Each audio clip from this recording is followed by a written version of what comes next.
RotoGrinders Daily Fantasy Podcasts are presented to you by Yahoo Fantasy Sports.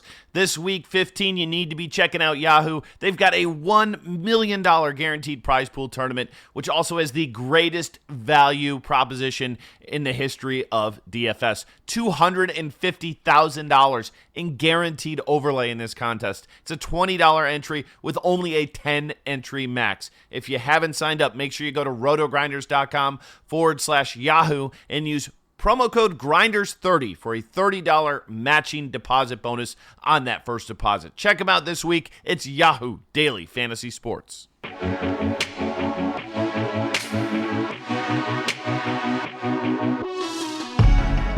What's going on, guys? Welcome back to another edition of the DFS OGs podcast right here on RotoGrinders.com. Back to break down everything week 15. We got Thursday games. We got Saturday games coming back into the mix.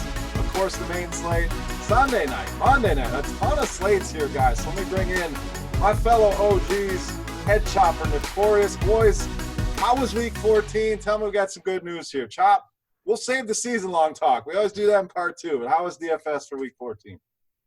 Yo, it went about as well as the season-long stuff. I mean, it was these last 2 weeks for me, not good, not very good at all. It happens. See, the thing is just as a strategic standpoint, I guess you want to say, like, I choose a lot of times to play nothing but GPPs, man. And it's all good because that's where the big money is. But, my gosh, there are weeks like this past week where I would have given anything just to have hedged myself a little bit and played some cash games, because when you play nothing but GPPs and you don't have exposure to a guy who puts up a number like Amari Cooper, you're dead. You're done. You know, you're not making money. You're not just making money. You're not going to return almost anything on your investment when that happens and you have zero shares of a guy like that. That's the bad part about turn. The good part is when it goes your way, you win so much more than you would in cash games and that grinding out, and that's all good. But boy, in GPPs, when you don't have that 50-point guy and it happens every 5 or 6 weeks, a guy will go off like that. If you don't have exposure to him, you're done, and that's pretty much how my week went. Yeah, still close the laptop. We call it a day. No more reason to track the scores. I mean, it was Kelsey last week, and like you said, Amari Cooper this week with a huge game. Derek, better news for your week 14, hopefully. We talk about ROI a lot in DFS, and I don't track my results as well as I should, but I know my ROI from last week. Minus 99.9% was pretty close to my ROI for the week. It was really bad. Too much Sutton, too much Godwin. I basically hit the lock button on Samuels and Jeff Wilson, who were fine, but they didn't really do enough, and they took up those roster spots that you needed for those elite running backs. And then, like Chop said, I didn't have any Amari Cooper, so him going off in that second half, my winnings just kept dropping and dropping. So, yeah, not great for me, but I am excited for this time of year. We got the 2 Saturday games. I like that they don't do it until the end of the year. I wouldn't really like that all the time, but it makes a nice little fun 2-game slate on Saturdays. Yeah, and they got $1.2 million on DraftKings for the Thursday night. They got $1 million just for the 2-game Saturdays, and then their showdown slates for each of the Saturday games as well. So we'll cover the Thursday night like we always do, showdown-based. We'll cover the 2-game Saturday slate. More in that 2-gamer, less focus on the showdown series there. And then we'll hit the main slate. And we're going to mix in a little Yahoo. Our friends from Yahoo, guys, are throwing a huge tournament, if you haven't heard yet. $1 million guaranteed with $250,000 guaranteed overlay in that tournament. So $20 buy-in. Everybody's limited to 10 lineups. You don't have to play 10, but 10 is the max. So should be a fun tournament. So we'll mix in a little Yahoo pricing as well, and you'll see a lot more focus on Yahoo this week on RotoGrinders, so check that out. But we will hit that when we get to the main slate. Guys, let's start as we always do. Thursday night, this one should be fun. You know, all the high total games seem to be the island games this week. So we'll start here. Kansas City, the Chargers, 2 teams very much in the mix here, Chop. So we'll go to our slate, showdown slate expert, the Chop man. What do you got here for Chargers and Chiefs? Quick and simple on the showdown slates. This is going to be – it's looking like Melvin Gordon's not going to play. I mean, he's questionable. Eckler is almost positively out. So if that happens, you're going to have the most highly owned player, Justin Jackson. It's hard to get away from that. on a regular slate, I certainly would not get away from it. He'd be a lock button for me. But on a showdown slate where every single play, alters the course of that, your winnings lost or winnings earned, like everything matters so much. I think you could fade him and just hope the game script gets out of hand for him and he can't put it together. So as a showdown slate, I'm willing to fade him. If you're playing Thursday through Sunday, I'd lock in Justin Jackson, assuming Melvin Gordon's out, which you kind of think he is going to be. And I'm loading up on the passing game here. All components are in play. I'm not going to sit here and rip off all the names. All the components of the passing games on both sides are in play here. It's Justin Jackson's the big name you have a decision to make on the showdown slate. And I'm leaning towards similar to like Leonard Fournette last week, 86% owned, and he busted on the Thursday night game.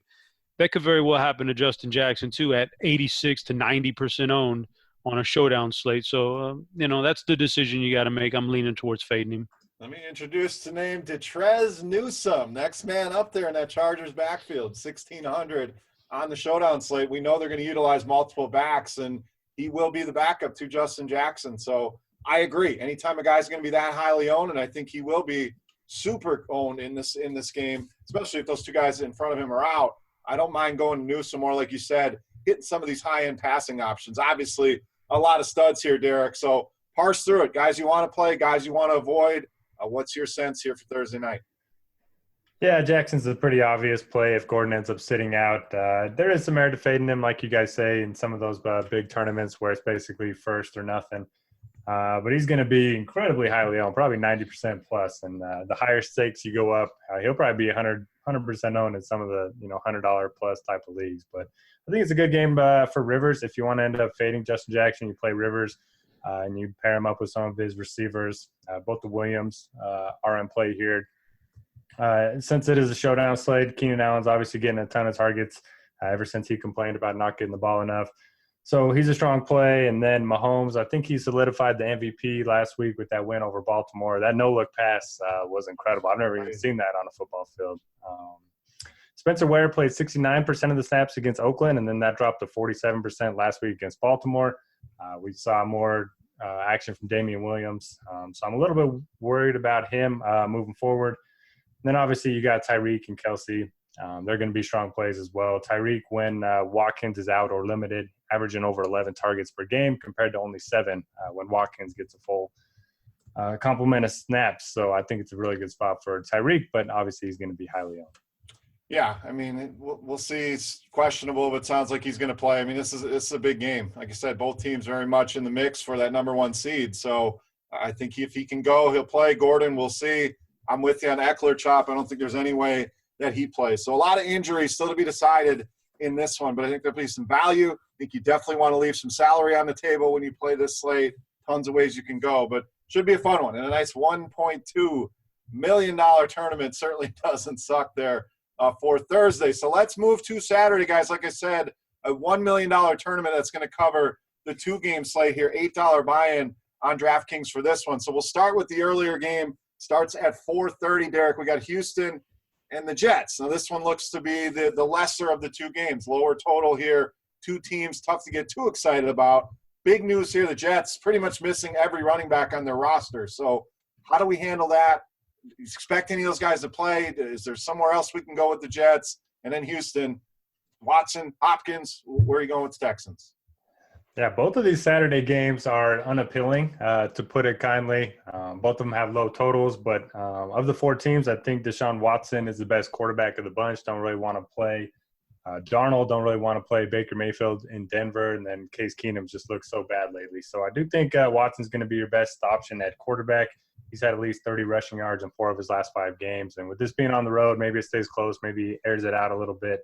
Lamar Miller, he's always going to get the work. It just comes down to whether he's going to score or not. Hopkins has had at least 13 fantasy points in every single game so far this season, which is pretty crazy considering how volatile receivers are. So he's going to be your top wide receiver in the slate. And then for the Jets, like you mentioned, their backfield is just all messed up. All 3 of their main running backs, Crowell, McGuire, Cannon, all missed practice on Tuesday. So just going to be a wait-and-see approach for me. If 2 of them end up being out, then you play the 3rd one.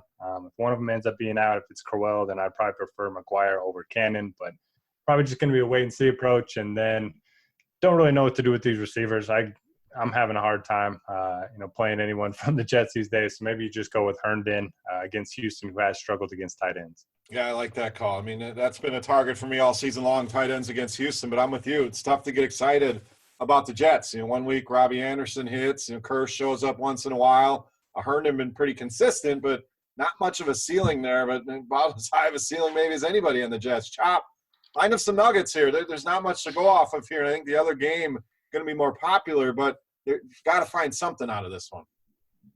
Nuggets. I don't know about no nuggets here, but I would say, I don't think you have to get too cute with it. Deshaun Watson, DeAndre Hopkins are the guys. I'd love to see QT play in this game because I'd fire him up. I'm not going to go to Demaryius Thomas. I've not played Demaryius since he got traded, and I don't think I plan on playing him this year in Houston uniform. So I'd like to be able to get off of the Hopkins exposure a little bit and get on QT if he plays. If not, then you just got to lock in Hopkins.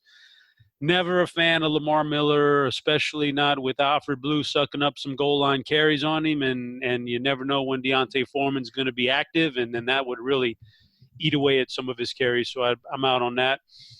Not a fan of the Jets' offense in this game at all.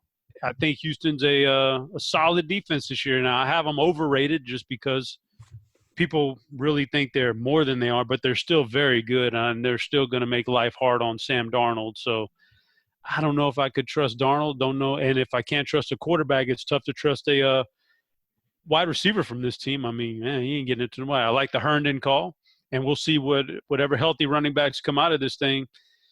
If it's a pass-catching running back, the last man standing, I'd be fine with that guy. But otherwise, I probably want to fade a guy like Crowell if he ends up being active, which I don't know his status right now. But, yeah, this is an unappealing game. To me, that other game is the game I'll be looking at more so on this 2-game slate. All right, let's go to it then. We got Cleveland and Denver. Denver about a 3-point favorite at home here. Not much bigger total than the first game, sitting at about 45.5 in this one, Chop. So this is the more appealing game. This is the one everybody's going to be targeting. How can we be different than the crowd? It's a 2-game slate or a showdown slate, whichever you're playing it. How do we take some different angles here with Cleveland and Denver? Oh, good one. That's the $1 million question because it's not hard to sit here and think Mayfield and Landry after that game, and Njoku has the matchup against Denver, and all those. Everybody's going to be on the same people here. You just got to find that one way to be different. Is it going Duke Johnson instead of Nick Chubb? I think that may be a route here, but then again, Chubb's been super good this year, and Denver. Man, at times they've struggled against running backs. Here's the way I see it is what I'm going to hitch my wagon to on this 2-game slate is loading up on the Cleveland passing game in every shape and form I can possibly stack it in. I want Mayfield to Landry. I want another one with Mayfield to Callaway, Mayfield to Higgins, and Mayfield to enjoy. Bottom line is I think the Denver secondary in general is about to hit the skids, and when we look back on this a few weeks from now, we're going to say, man, we should have been playing passing games against Denver since that Chris Harris injury. We should have been loading up on passing games, and I don't want that to pass me by before I get a piece of it. So I'm loading up on Cleveland any which way I can, and on the flip side, Lindsey's the guy. I want to go back to Sutton. I'm super worried about there being an injury there that is holding him down because he got outperformed by 2 guys who should not be in his stratosphere right now. I mean, we heard all these great things about Sutton. Well, Demaryius left. He never stepped up. Emmanuel Sanders now left. He's out with injury, and Sutton still didn't step up. He got outperformed by 2 guys who shouldn't even be around him. So I'm worried about an injury, but if he's not on an injury report and he seems to be healthy, I guess I could take a stab at Sutton. But on this 2-game slate, 4 teams going, my biggest amount of exposure is going to be in that Cleveland passing game. Yeah, and Sutton's intriguing. I mean, the other 2 guys you mentioned, Deshaun Hamilton saw 9 targets. Tim Patrick led the team with targets with, I believe it was 10 in that game. So, I mean, those guys are going to be more popular. I think the big thing for me is if Denzel Ward is back, I would think he would spend more time on Cortland Sutton than some of these other guys. And as of this recording, did not practice today at his Denzel Ward. So, to me, that's a situation we want to keep an eye on. And my boy Matt Lacoste, he's questionable. I hope he just doesn't play, Derek, because I keep rolling this guy out, keep thinking, okay, this is the week. I'm going to go back to the well on it. What the hell's going on with Matt Lacoste? Yeah, I mean, he's playing a lot of snaps, but unfortunately he's not getting any targets. One target in back-to-back weeks. I had some of him last week as well. So I'm officially done with Matt Lacoste. But how many air yards? How many? I didn't look at that. He's probably on the buy low model. But yeah, two things to monitor with Sutton. Number one, you mentioned the Denzel Ward injury. I do think he would probably shadow him if he's active. And then if Sutton's going to be popular, I would probably rather go with Patrick and Hamilton. But if Sutton's going to be lower owned than those two, then I don't mind going right back to Sutton in tournaments. Lindsey got back to 65% snaps last week, which was encouraging after playing under 50% snap the week before. Cleveland 28th in DVOA against the run, so it's a really good matchup for him. They are a home favorite, which is always a good setup for the running game. And then, yeah, I like the calls by Chop with the Cleveland passing game. I think you can, fire up Mayfield with any of his pass catchers. I do think Chubb's in play. He's had 23, 31, and 17 touches over their last 3 wins. And I stole this stat from Rich Rebar, who does the Roto World show here on RotoGrinders. Since week 9, Cleveland's number 1 in yards per play in the NFL. They've had 14 red zone trips, and they've scored a touchdown on all 14 of them. Pretty crazy to think how well they've been playing without Hugh Jackson. Meanwhile, Cincinnati's 0-4 since they hired him. So I think there's a strong correlation there. I think it's a really good spot for Cleveland passing game with Harris out, like Chom mentioned. Yeah, I like that call. One guy I want to toss in the mix here. Lindsey's been great. Love me some Phillip Lindsey. Royce Freeman, 3,600. Didn't get many carries, but did average 6 yards a carry. Could get around the goal line, and he falls into the end zone. We're loving life. So I think he could be a sneaky guy here, maybe to steal a touchdown. The Browns, second most touchdowns allowed to the running back position. So love Lindsey, no doubt. I'll be playing a lot of them, but I think you can go to Royce Freeman as well. All right, let's get to the main event here. And again, we'll try to cover it from a few different angles. We'll hit on some Yahoo pricing for you. But again, we'll have a lot of content for you on the Yahoo tournament for this week. I may even bust out a 6-pack with the Yahoo for this week. But we'll talk about some pricing here as we go along. First game, guys, Green Bay and Chicago. Chicago, great performance there against the Rams. Not much to watch now as a football fan. It was, one of those struggles. But they got the job done. They shut that offense down. Now Green Bay comes to town, and they are not on the caliber of the Rams. So 45-point total here. Derek, do the Bears just dominate this game? 5.5, 6-point favorites at home. Do we go to the running backs? Do we go back to Trubisky? What's the play here for the Bears? So correct me if I'm wrong, but Green Bay's technically still alive for the playoffs, right? They are, yeah. When you look at the old in the hunt, they're like somehow, some way, they are still technically alive. Yes, it's a small fraction. My numbers guys out there probably have that number, but they are still on life support, we'll say. And I looked at their next 2 games, pretty winnable games. So this could be a game where, they kind of get up for this one. They typically play the Bears pretty tough. I actually think this game's going to stay pretty competitive. We talked about Mike McCarthy being gone last week. They came out and beat the Falcons. Aaron Rodgers looked pretty good. He looked mobile, too. Had 44 rushing yards. So I think the Packers show up. It's not really a game that I want to target from a DFS perspective.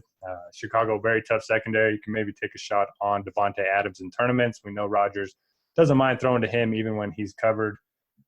And then we had Jamal Williams getting the start last game. I thought I was going to lose it after that. But Jones still saw 64% of the snaps, still had 20 opportunities. So he's still the guy you want to own in this backfield. But it is a tough spot for them overall. Now on the opposite side, Trubisky, 3 interceptions against the Rams. He kept missing his receivers high, just kept overthrowing everyone. I think it's a decent bounce-back spot for him. Green Bay, their defense just isn't, as good on the road as they are at home. And then we have the running backs. Obviously, I prefer Cohen over Howard, but 3,900, I guess you can throw him in a tournament if you want to. He could easily score a touchdown or 2 in this one. And then the pass catchers, there's just too many guys that they spread it around to. So I'll look elsewhere when it comes to my receivers. The Bears defense is interesting, Chop. The Packers offensive line is in shambles. They were missing 3 starters in that last game. So I think that's something you can keep an eye on. But Rodgers has been under a ton of pressure. Now, not a guy that normally turns the ball over through the air, but fumbles, things like that could be an issue. So I actually like the Bears D going against the Packers here. I don't think a lot of people will look that direction, but that's of intrigue to me. Your thoughts here, Packers and Bears? Packers and Bears. Okay, let me see here. Let me start off with the Bears. We'll start off with the Bears. I'm not super enthused about this game in general anyway. So, but I think there's merit to Trubisky in tournaments, and I'm always going to lean towards Cohen over Howard, even though Howard, I think, got the 100-yard bonus last week somehow. But I'm always going to lean towards Cohen. I think he's a more explosive player. And I'm not stoked about these wide receivers because there's three of them, and Allen Robinson's the alpha of the three, but that's not even enough most weeks to do anything. Trubisky's the tournament guy because he runs so well. So, that's how I would treat that. Trey Burton's let's be honest, he's been a super big disappointment this year, and I'm about done with that guy. So I don't want to go that route. So I would say flipping to the other side, Green Bay is equally as bad of a option. I mean, I don't want to play Aaron Rodgers in Chicago against this defense. Aaron Jones somehow got such limited looks in the first half. That has to scare you. That combined with a very difficult Bears defense doesn't instill any trust for me. So I think the only guy I'm looking at here is Devontae Adams. If I would pull up the Evan Silva article and read it to you. Every week he says pretty much the same thing about the Bears defense. You attack them on the outside.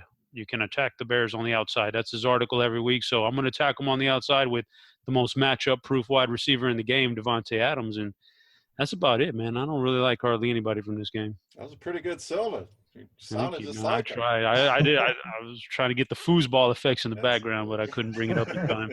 See you in the streets, bro. That was pretty good. I like that. So, yeah, I mean, this game, I'm with you guys. There's not a ton to be excited about. Looking over at Yahoo, Tariq Cohen does look a little bit underpriced. He's sitting at $18 over there, so they're pricing a little bit different than what you're used to, DraftKings, FanDuel. But he was one price that stood out to me. But this game overall, I'm in agreement. Again, maybe Cohen and the Bears D for me. But Green Bay, it's hard for me to get excited about. I love Adams. He gets it done week in and week out. But it's still a tough matchup, and you're paying a pretty penny for him. A little bit cheaper on DraftKings than, say, Yahoo. So maybe you look at him there. But overall, not much to get excited about. Next game, not much better here, Chop. Detroit and Buffalo. So, yeah, I mean, how much are tickets to this game? That's what I want to know. Man, it feels like I would imagine they're giving them away for free. This is pretty bad stuff. This is one of them. You come in, you shovel the stands, you get in for free deals because of this bad boy. Find me something here, but 38 total. I'm not seeing much. Well, yeah, and on top of all that, I guess we don't know the status of LaShawn McCoy for sure, so we have to wait on that one. I don't trust the receivers here. All I can say for Buffalo is that I have found myself very intrigued by Josh Allen in tournaments here these past couple of weeks. I fired him up, and I'll do so again. He's got this running upside that just don't find in quarterbacks in the NFL very much, and he brings a 100-yard bonus upside on DraftKings. So I'm down with Josh Allen in tournaments, but I think we're kind of in this state of DFS where you used to be told you have to pair your quarterback with a wide receiver or your wide receiver with a quarterback. It only makes sense. And I don't think with a lot of these guys like Trubisky or Josh Allen or some other guys, I don't think you have to do that anymore. I think you could actually play these guys by themselves and not sink your team by playing wide receivers that are just more than likely not going to go off with them because these guys get it done with their legs. So Josh Allen is my tournament guy. He will be from now until the end of the year. On the flip side, Detroit, I can't trust anybody. The only name I want to trust is Kenny Galladay, but he's going to draw the toughest coverage in that secondary. Patrick Peterson locked him up. He's a very good player, Galladay is, but I don't know, as the only weapon on the team, drawing the toughest matchup in the secondary by a very good defender. I don't know if I want to trust him again, so I let him take his lumpings against Patrick Peterson. Maybe he takes it again against Tre'Davious White. Maybe the price drops and I can come back with him next week, but this week, I think I'm going to pass on this Detroit offense. Yeah, I'm with you on that one. It's an ugly game. And Derek, if I'd have gave you odds going into the season that Josh Allen would be more expensive than Aaron Rodgers this season on DraftKings, what would my odds have been on that? I mean, Yeah, that would have been pretty good odds. Well, here we sit. So 5,800. What are you doing with Josh Allen? It's hard not to like him.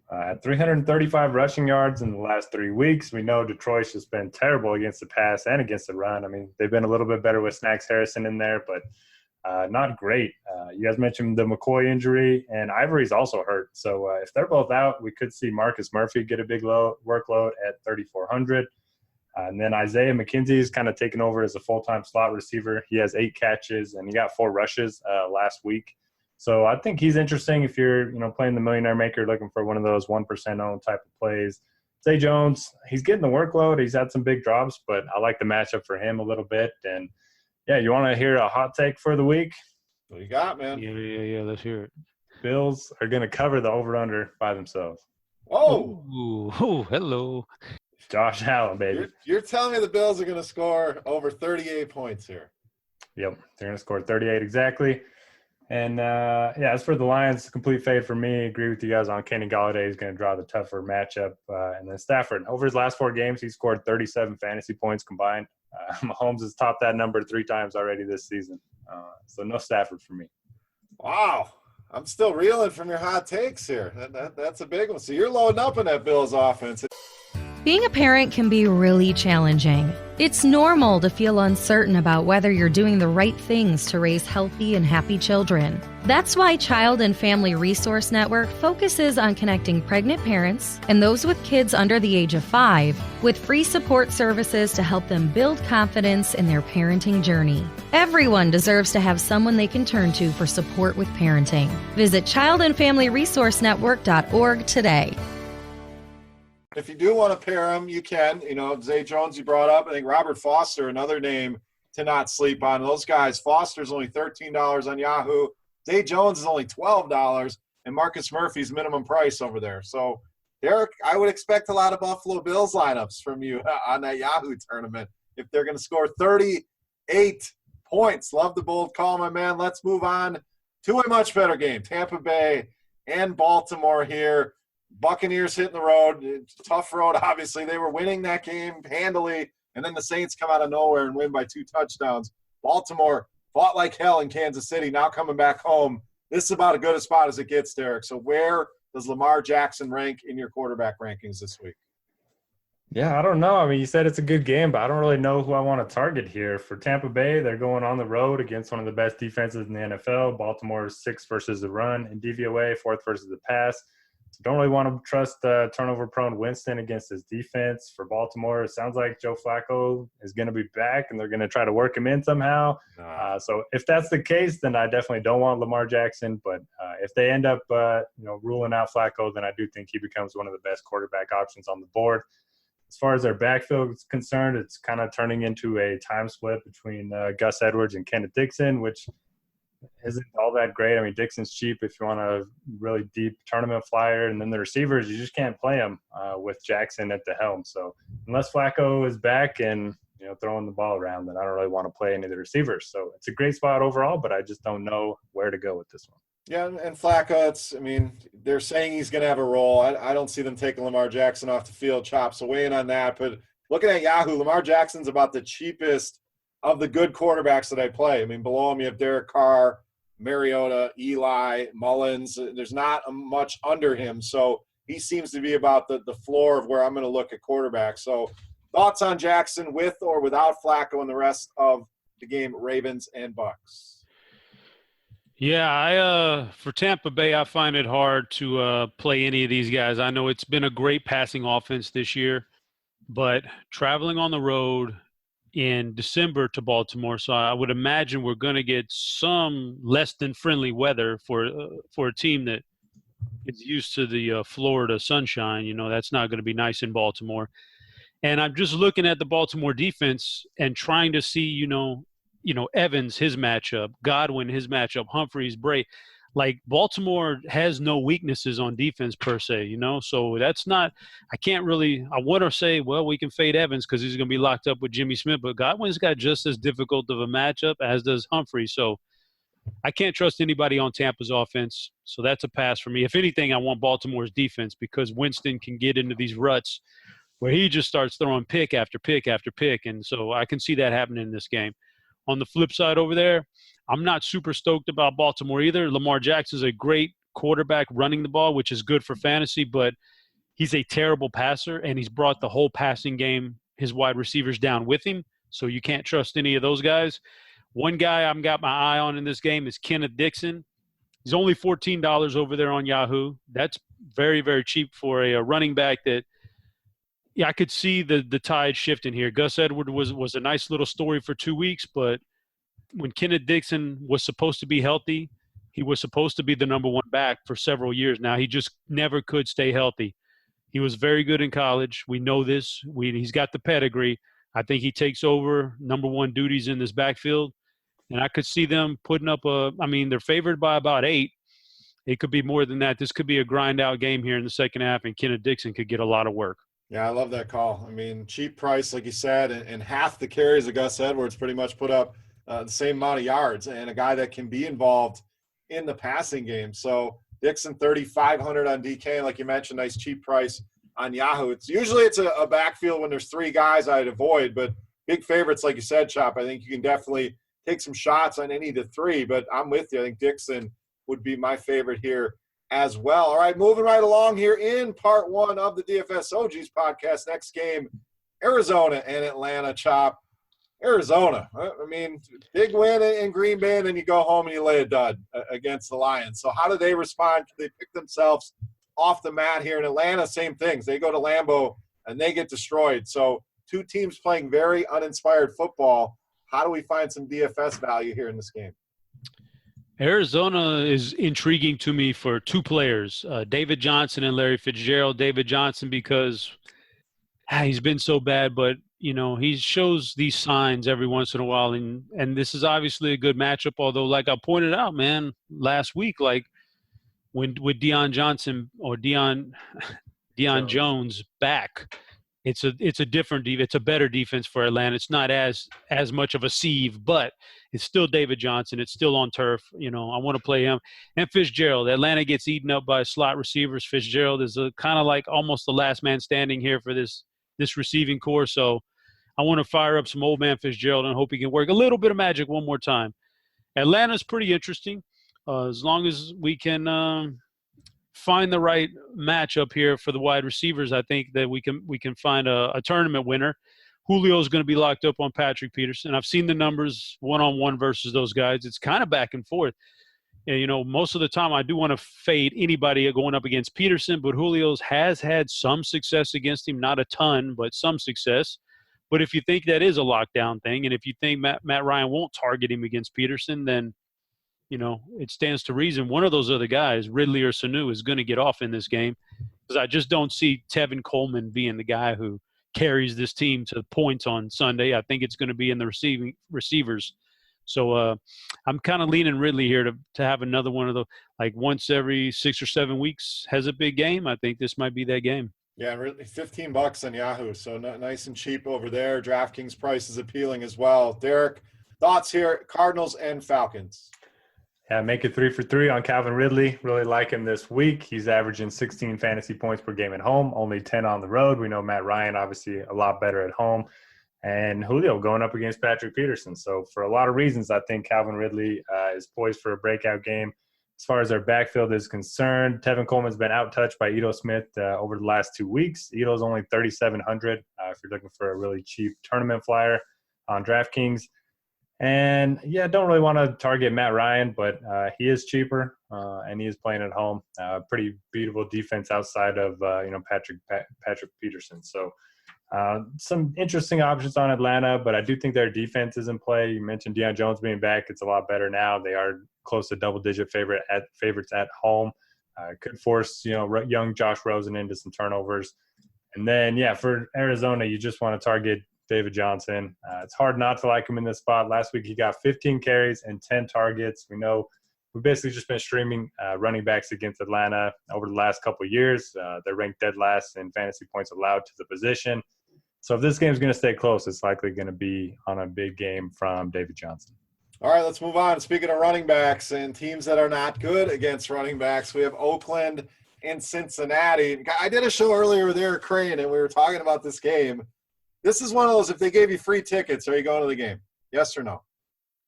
No way. But that's what I said. He's like, well, what price would it have to be for you to go? And I said, free. And then Big T, our boy, chimes in on Twitter telling me he's got tickets for the game, invite me down, field passes. And I'm like, man, I love some Big T, but I still can't do it. It's Oakland, Cincinnati. So, Derek, let's break this one down, though. I do think there are some plays here. I really like Joe Mixon a lot this week, 6,100 on DraftKings, a little expensive on Yahoo, but I think he's a guy you can play. And remember last week when we broke news that C.J. Anderson had signed with the Raiders? Well, here we are 1 week later. C.J. Anderson has been released by the Oakland Raiders. So C.J.'s trails continue. But I think Doug Martin is intriguing here as well. 16 carries last week, only 4,700 on DK. So, Derek, thoughts here, Raiders and Bengals? For the Raiders, I just have a hard time trusting them in general, let alone on the road. I know Cincinnati's been one of the worst defenses ever in the history of the NFL, but I just don't trust anyone from Oakland. You know, they're coming off of that win against Pittsburgh. I'm not really sure they wanted to win that game, but yeah, that was just a weird game in general with Big Ben getting hurt and then, you know, getting the x-ray and who knows what happened after that. But anyway, for Cincinnati, got to love Joe Mixon in this spot. Should see 20-plus touches in a very beatable matchup. We know we like home favorites when it comes to running backs. So Mixon's probably going to be the guy that I go to here. And, you know, maybe look at Tyler Boyd in tournaments. He hasn't been getting a huge workload recently, but he's cheap. You know, over the last few weeks, we've been paying $6-7K for him on DraftKings. He's only $5,700 now. So those would be the two that I would target. And for Oakland, you maybe take a shot on Jared Cook, but I think a lot of people will go that route after he posted back-to-back 100-yard games. And the thing we've learned with Jared Cook over the years is when we expect him to play well, that's when he does not show up. All right, Chop, your boy Big T is going to be on the sidelines here in this game. We got to give him something to play here, man, something to go off for DFS purposes. What do you got, Raiders and Bengals? Oh, this is easy. This one's an easy one. First off, Oakland is yeah, I think they can be faded. I don't know. I mean, I'm not going to, if I do a bunch of lineups for some reason, I'm working the lineup builder this weekend, and I don't think I will be. But if I was, I'd keep Doug Martin and maybe Marcel Aitman in the pool at 5%. But otherwise, I don't like Oakland. I don't know if I can go there. But Cincinnati, they got probably one of my favorite, at least one of my top 3 running backs this week, Joe Mixon for sure. 26 carries last week against the Chargers. This game sets up for a Cincinnati win, at least be a Cincinnati team that's going to be leading for most of this game, I would imagine. And it just sets up well for Mixon, man. He's got all this talent, and they're giving him some opportunity. And so I'll play Mixon. And Tyler Boyd's also in a pretty good spot here, and I would expect him to be the guy they go to in the passing game. I think Cincinnati can beat these guys from the very first quarter on, and I think Mixon's going to get a lot of carries. So I'm all over Mixon. And by the way, not only Oakland, Cincinnati, but you could give me free tickets to just about any game on this slate, and I probably would turn them down because obviously it's such a much better experience watching the stuff at home anymore these days. So I couldn't imagine going to a football. It'd have to be a really special game to go. I've turned down Super Bowl stuff before.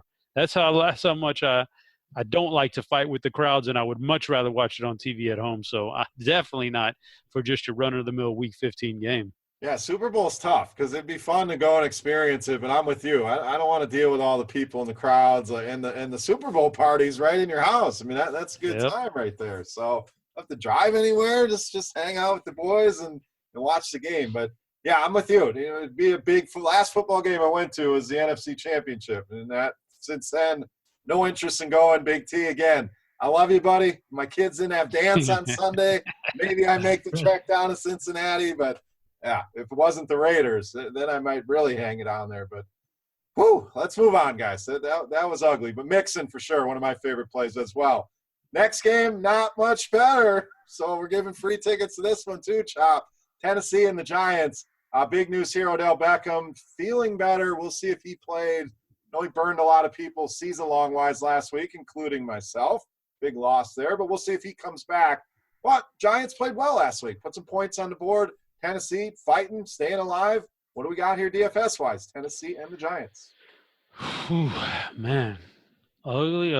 Sure, man. This is an ugly main slate for sure. I mean, I'm just the Derrick Henry thing on Thursday night when he just busted out for 238 yards and all those touchdowns. That was out of nowhere. And so, man, I don't know. I think I don't think it was necessarily a fluke. I think he gets stronger as the season goes on. He's that kind of a back. So keep my eye on Derrick Henry. Maybe people will shy away thinking it was a flukish thing, but it wasn't. I think he'll get better as it goes on. But now you're on the road, and it's not quite as cupcake of a matchup because Jacksonville absolutely mailed that thing in, man. When he stiff-armed that 99-yarder, those guys were just – they didn't want to tackle him. So I'm sure Giants are a little bit more enthused. But, like, he's the play, him and Corey Davis. So that's all you got on this team, and that's the only route I would ever take at this point. And, you know, I'm done with the Deion Lewis thing. I know we could sit here and play him every week till the season goes, and when he breaks his big game, everybody will scream, "Oh, see, you should have been on him. Should have been." Well, no, you would have lost like 7 or 8 weeks in a row being on him, and then you finally get some of your money back when he goes off. But I'm not waiting for that day. I'm done with that. That ship has sailed. So, two-man show. I'd go a little bit of Henry, and I do like Corey Davis. On the flip side, I mean, Saquon's the real deal, man. Derek, would you take him right now, number 2 overall? Yep. All right. Look, we got one. We changed our mind. I love it. I love it, man.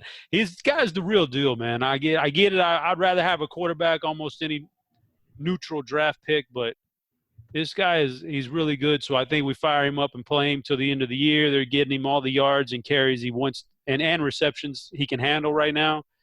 They still in there. We're looking at it saying these guys have no chance of making the playoffs. But in their mind, until they're mathematically eliminated, they're going to still battle through this whole thing. So Saquon's going to get a ton of work. He's at home. Tennessee's a marginal defense. So I like me some Barkley. Again, I don't trust the pass catchers because Eli can't get him the ball. But Barkley, you know, and he's matchup proof right now for me.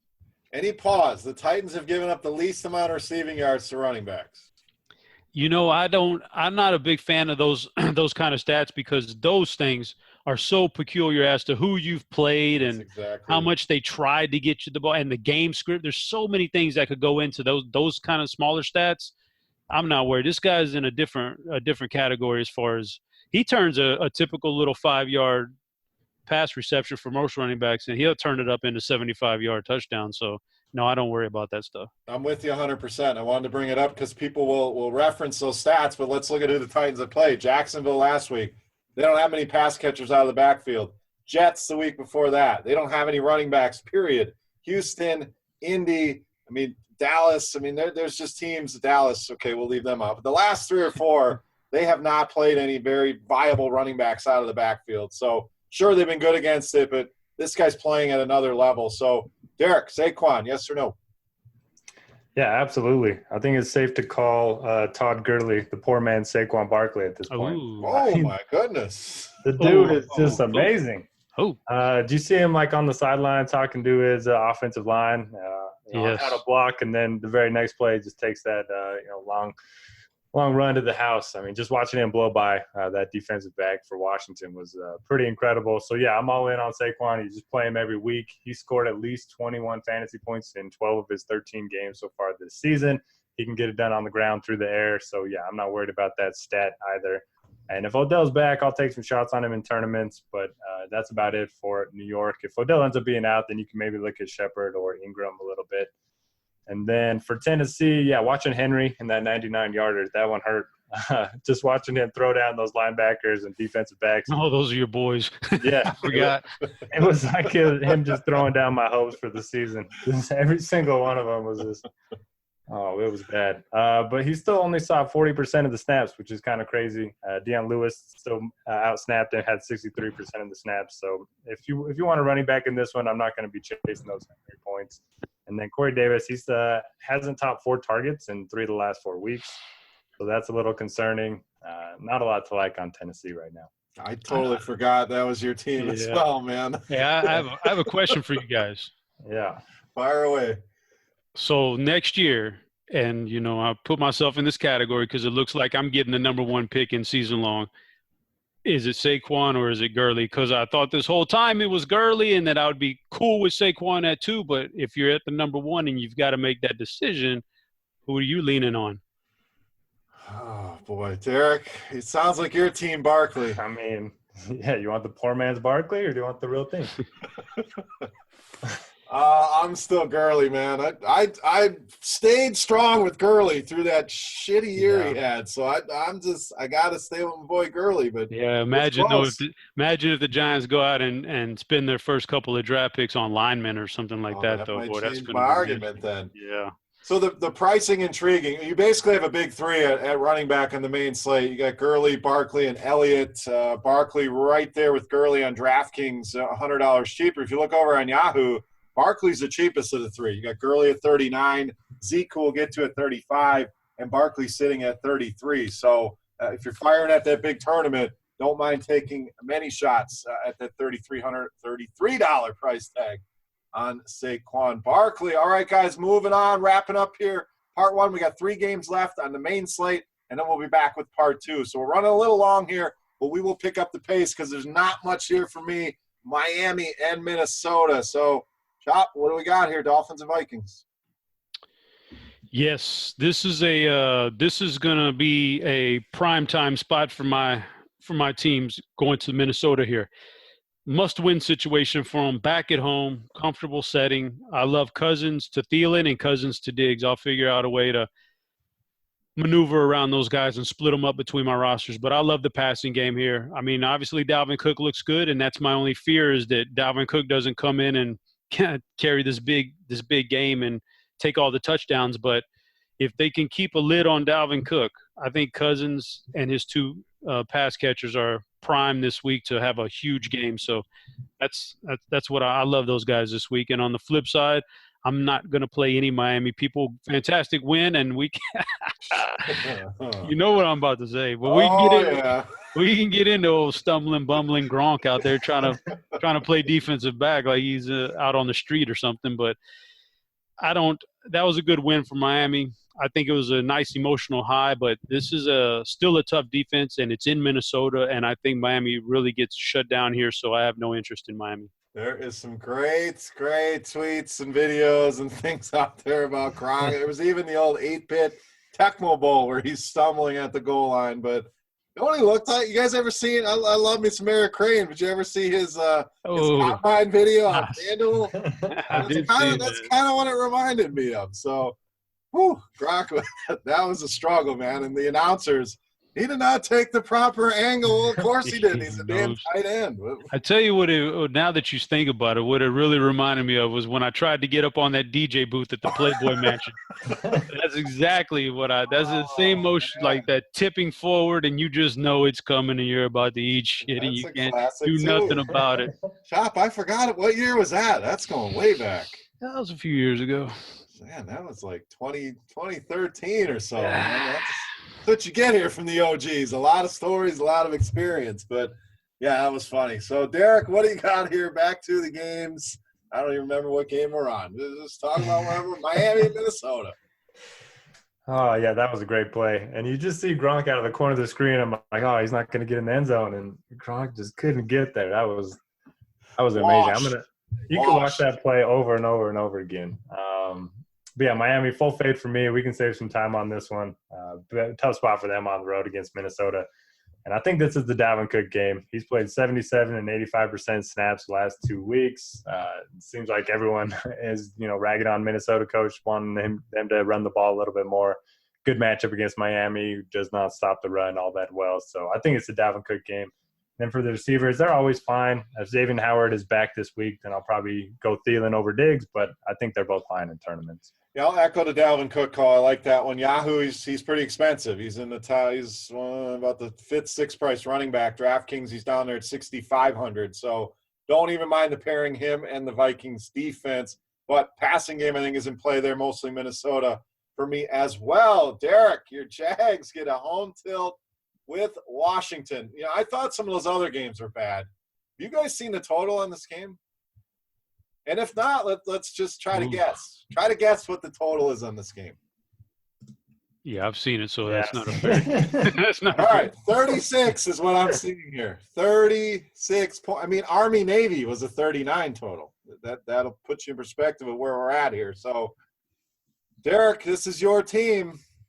What do we got? I mean, is it a Leonard Fournette and Jags defense? Because I think that's intriguing. But outside of that, I don't see anything here. You're not excited for Josh Johnson versus Cody Kessler? Yeah, I mean, who wouldn't have thought that would be a Week 15 matchup? Oh, it's crazy. I mean, they signed Josh Johnson out of some rec league or some call-up or AFL or whatever the hell. They just had their little draft. He was like the marquee name when I saw him. And pretty crazy. So, yeah, fire up the Jags D, I guess, in tournaments. They're probably not my favorite because they haven't been great this season, but I got to like them in this spot. And then it's Fournette here. Washington's 25th in DVOA against the run. I will say if Jordan Reed ends up being out, he hurt his foot last week, then Vernon Davis could be pretty interesting. He's pretty cheap across the industry. All right, Chop, 36-point total. This should take you less than 36 seconds. Go. Hot take of the week, Jacksonville scores the over themselves. With their defense, maybe. Yeah, Washington's just flat out falling apart. Obviously can't trust anybody from that team, and yeah, it's Fournette or bust here, man. That's about all. Washington's they're so mentally checked out right now. Fournette's going to have a field day here. All right, we just talked about Derek's team, Chop. Now let's go to your team, playing extremely well as the Dallas Cowboys now hit the road and face the Indianapolis Colts, who are also coming off a big win in Houston. So I think this is one of the more intriguing games on the main slate. Wrap us up here, Dallas and Indy. Yeah, very good real-life game. Dallas wants to continue and try to get that division title locked up ASAP. And Indianapolis is fighting for the playoff life. So unlike a lot of these other games, which are totally terrible games, this one actually means a little something. For Dallas, Amari looked great. And out of 6 games now with Dallas, he's had 2 of them.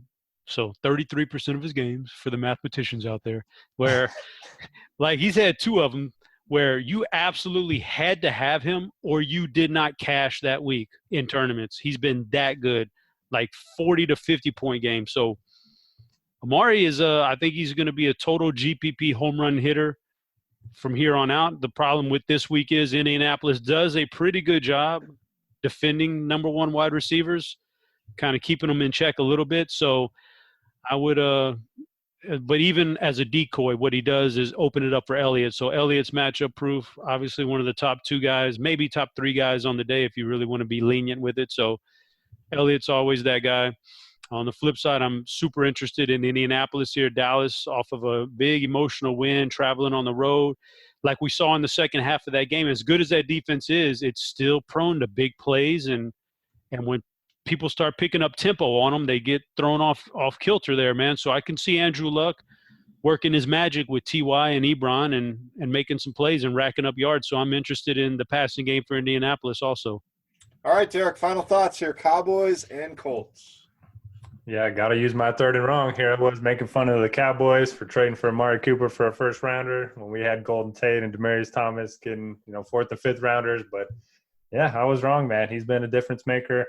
And yeah, he's been awesome, no doubt about it. So I think he's certainly fine in tournaments. He has that upside, like Chop mentioned, the GPP type of winning upside. I do think Gallup's an interesting pivot. He's seen 6, 7, and 9 targets over the last 3 weeks. Dak just can't seem to get him the ball when he's open. So maybe that changes. Zeke indoors, when he's going to get 25 touches, obviously deserves consideration in all formats. And I think Dak's a sneaky tournament play. It's a game where they could be, playing from behind a little bit. And it's indoors, which I always like. Offenses in Indy always seem to play pretty well. And then for the Colts, Hilton and Ebron have 25 and 24 targets over the last 2 weeks, which is pretty crazy. This is a very concentrated offense. Luck's not afraid to air it out 50 times. So I think you can play Luck, and you can pair him up with Hilton or Ebron. All right, guys, that'll wrap up the analysis here for Week 15. Make sure you get over to Yahoo and play in their $100,000 tournament, $20 buy, and everybody gets 10 lineups max. So let's go over and support them, and maybe we get more tournaments like this in the future. But come on back for part 2. We'll talk more games here. We'll talk afternoon games, Sunday night, Monday night, and answer some user questions. For Head Chopper, for Notorious, I am Beer saying salut, best of luck. We'll see you back here in part 2, and we're out of here.